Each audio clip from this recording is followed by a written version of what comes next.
북한 같은 경우에도 사실은 김일성에서 김정일로 올 때 20년 걸렸어요. 이양하는데 권일 양. 그런데 문제는 뭐냐, 김정일 건강이 급속히 악화되면서 김정은한테는 아주 급속하게 넘겨준 거예요. 근데 김정은부터는 아래가 없잖아요, 지금. 애들이거든. 어떤 일이 벌어질지 몰라요. 그러니까 세습 구도가 아직 확보가 안 된 거고, 또 하나는 뭐냐, 세습할 사람도 지금 마련이 안 된 상태에서 급변 사태가 일어나면은 군부에서 누가 치고 나와서 쿠데타를 할지.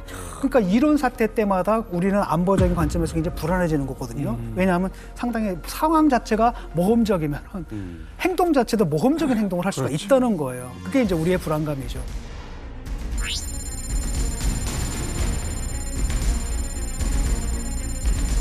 다 전체적으로 듣다 보니까 진짜 이게 언제 어떻게 갑자기 저 세상으로 갈지도 모르겠다는 생각이 들거든요.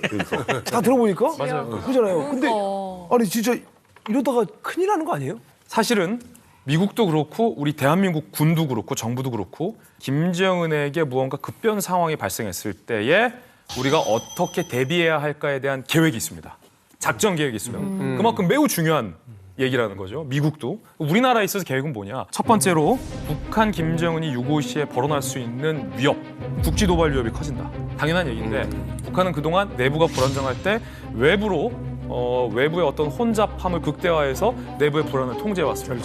특히 수도권 일대의 포격 가능성이 굉장히 높아진다라고 우리 군은 보고 있고요.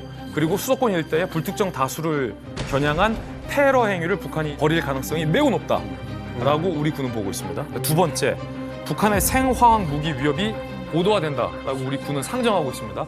이 얘기는 좀 위험한 얘기인데 북한이 일종의 무정부 상태가 된다. 라고 했을 때 생화학 무기나 핵무기에 대한 중앙 정부의 통제력을 상실하게 될 경우에는 엄청나게 큰 생화학 테러가 있을 수 있다. 세 번째는 당연한 얘기인데 전면전 가능성이 굉장히 높아진다. 누군가 마지막 순간에 전면전을 제어할 수 있는 수단이 없어진다는 거죠.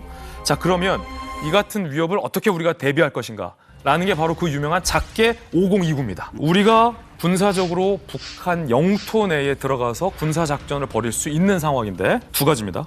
무정부 상태에 놓여서 북한 주민들이 대량으로 아사하는 상황이 발생했을 때 혹은 북한 당국이 핵무기에 대한 통제력을 상실했을 때 이 두 가지를 우리가 군사적 물리적으로 개입해서 작전을 벌일 수 있는 요건으로 상정했습니다. 선제 공격이라고 봐도 되겠네요. 선제 공격이에요.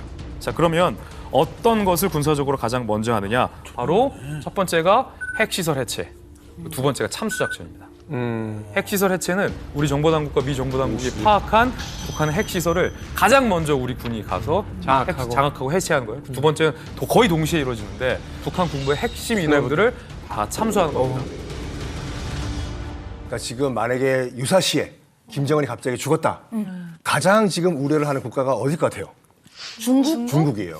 아, 중국이 나는 제일 애매할 것 같아. 왜냐면 일단 중국이 가장 두려워하는 게 뭐냐면 압록강, 두만강 건너가지고 이 수십만 명의 이제 난민들이 이제 중국 땅으로 들어가는 거거든요. 이 통제가 안 돼요. 그래가지고 이럴 경우에는 이렇게 하자라는 밀약을 맺은 게 있어요. 뭐냐면은 만약에 지금 실질적인 핵 보유국이잖아요. 여기에 지금 버튼을 누를 사람이 없어졌다. 이거 빨리 누가 통제를 해야 돼요. 그래서 김정은이 실제로 죽었다라는 판단이 쓴 직후에 일단 중국 인민해방군이 압록강 건너가지고 평안도는 중국이 장악하고 함경도는 러시아가 들어와서 장악을 하고 미군이 올라가가지고 그리고 평양 이남을 나누자.